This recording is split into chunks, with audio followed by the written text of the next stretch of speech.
Okay, Dan, so basically what's going on, so this is all videoed for you. So on your backswing, the body's number one, not the arms. The arms are secondary. They're more or less influencers here. So you would go on the backswing, everything would shift right. You would go into the backswing, your pelvis was right, your upper axis was right. And then for you to get depth in your system, you would pull your arms back and your trail arms stayed internal and wide. Problem is everything was so far right that you would come out with everything and then slide forward to shallow. So at impact, everything's very, very square and your handle gets shoved forward. So what we're gonna do is we're gonna change your backswing. Now what it's gonna feel like is that your lead shoulder goes down and to the right, okay, a lot, this way like it's translating off the ball. And as you do that, your arms are gonna feel like they stay in front of your body. So Okay. show me what that feels like.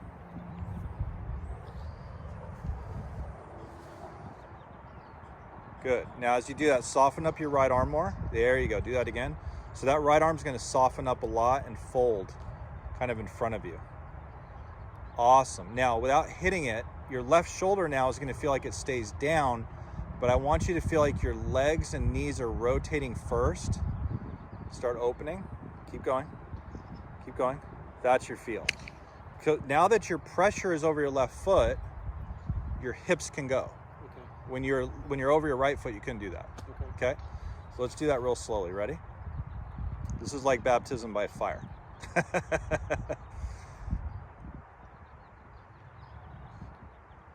Good. Go for it. Nice. Very cool. Now those arms were not out anymore. Those came down and out. Okay, good. So now you have to keep kicking the rotary and keeping basically you're keeping your left bend. Okay. So you're gonna feel like from here now, this is gonna stay on its tilt and you're gonna rotate and separate, okay?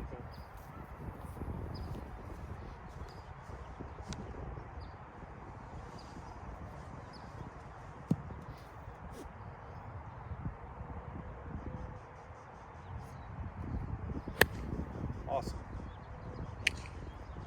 You can keep hitting the ground, I don't care. Keep doing that, that's a good thing.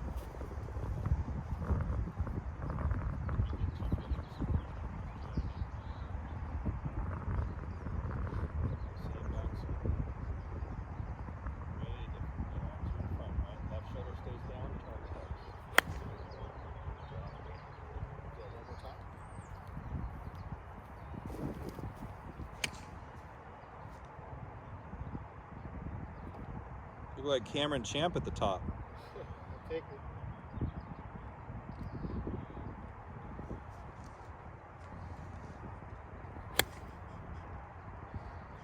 Good luck hitting it left there. Yeah. You're anti-left now. You won't hit a ball left. Keep going. Your driver will like this too.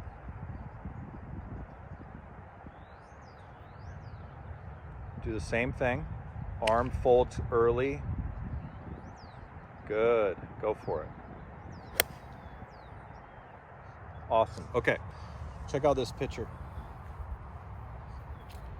So now, especially caddy view, look how much more rotation in your upper rib cage has. Now it looks like Keegan Bradley, right? It's more this way. Now I don't need you to go that much, but in practice I do. Okay. Because now the center of mass of your hips is now more forward than your head, and it's more over your left foot. So when you start down, now your left hip is over your left foot, or more so. Now your left shoulder is more down. See that? Yes. And now your right arm's more in. Now when you push up, you can actually push out of the ground with your hips. Because if I'm like this, so we'll come back to the other picture. If I'm like this over here, and I start rotating, there's nowhere to push because I'm off my back foot. It's got to go right, left. Then I'm back over here, So then I can push. that would be why I feel like when I rotate, like I spin out, right? Because it's back. It's back. Yeah. So if it's forward, then Yeah. you can rotate hard and it's still covering. Correct. But the problem here, and this is the problem with weight and pressure, okay? If I stay left or if I stay centered, I'm dead because I'm going to push away from something.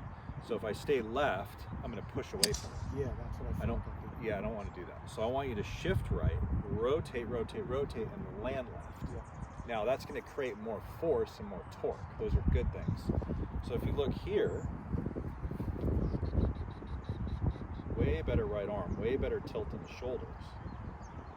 Right, so now you have all your tilts.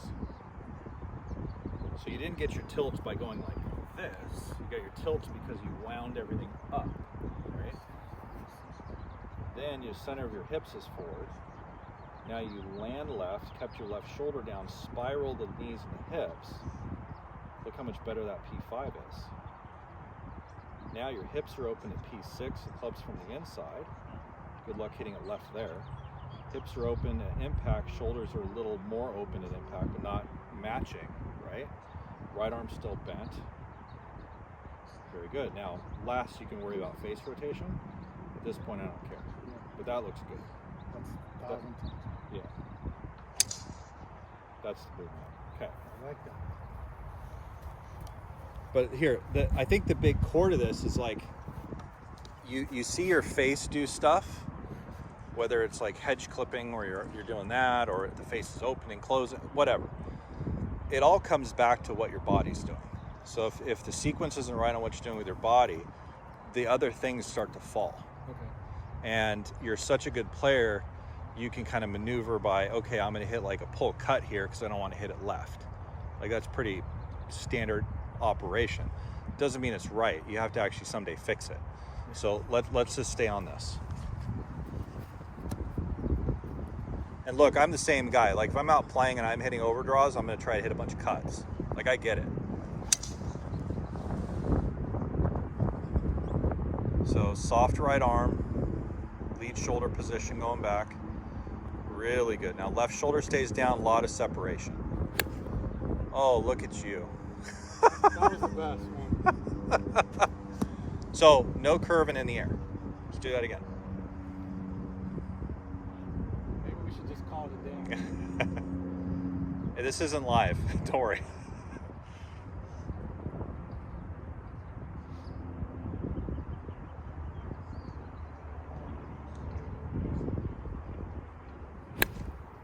There you go.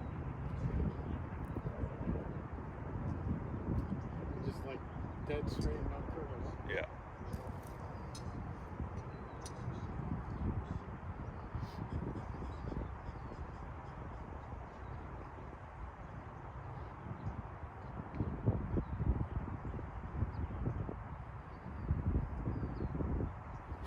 Now right arm got behind you there. I don't know if you felt that. That's the one piece I don't feel. Even like when we saw it on video, I didn't. It was way in and it didn't feel way in. So Yeah. for me, I have to feel like it's like way out in front. That's your feel, yeah. So it doesn't mean the arms aren't in, but they're not. Look, so let me explain this. This is important. So I don't want to go into trail shoulder retraction too fast, okay? It doesn't mean on 3D it doesn't happen, because you need it to happen for your short and stretch cycle and your core. But if I go in and retract early, I'm at a huge disadvantage. Massive, because I would never throw a baseball like this. Yeah. Okay, it loads from the length that I take it back. It goes into a load. So when I go back, look, Hovland is in but wide. Okay, and it gets progressively more in about a P3-ish and then up. Okay, DJ's out, wide, retract. So those guys are all doing it that way. If you go in with your hand path, it will never really get wide, ever. So you need that wide piece, and that wide piece to you is actually more like this. Then it goes into retraction through the scap, not through your arm. Okay. Does that make sense? So that's why it's dangerous to start doing that real early. Okay, yeah, that makes sense.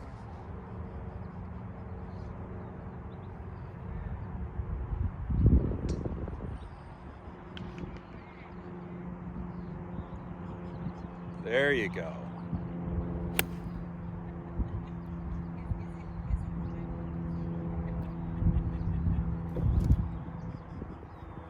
It's the new balls. That's what it is. I'll take it. These smash factors will be like 0.0% better. It's funny, I was watching a live lesson, I think it was yesterday, and you were laughing at the balls. Oh, they're so bad. So like, I was These are shocked good. to come out to new balls today. Yeah. Well, yeah, we had Drew out here hitting drivers at 138, 140 miles per hour, and they were carrying 300 yards, maybe. Does he live down in San Diego? No, he's up in Napa. Yeah. I thought I saw he was hitting balls at like surfing turf. Yeah, he has some buddies down there. Yeah. Man, that's ridiculous. Yeah, he's done well. Where did he start with you at?